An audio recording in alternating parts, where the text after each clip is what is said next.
ബാത്റൂമിൻ്റെ pipe, ബാത്റൂമിലേക്കുള്ള pipe ഒക്കെ ആന ചവിട്ടി പൊട്ടിച്ചതാട്ടോ.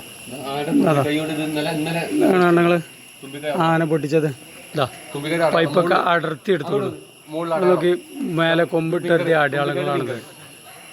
വേണ്ട തുമ്പിക്കൈയിട്ട് അടിച്ചിക്കണ അടയാളം കണ്ട.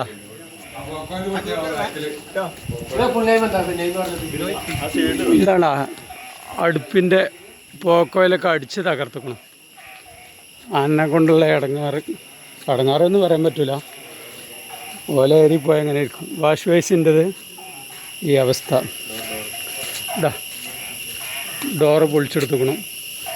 കണ്ടോളി, ജനവാതിൽ വിട്ടിട്ടില്ല. ഇവിടെയും ഇതൊക്കെ അടിച്ചു പൊട്ടിച്ചുകൊണ്ടല്ലേ ഞങ്ങൾ. ഇത് ഇത്രയും നല്ല ഉഷാറായിട്ട് നമ്മൾ ഡ്രെയിനേജ് ഉണ്ടാക്കിയിട്ട് അത് ചാടിക്കടന്ന് കണ്ടാണ് വന്നിരിക്കുന്നത്. എന്താ ചെയ്യുക?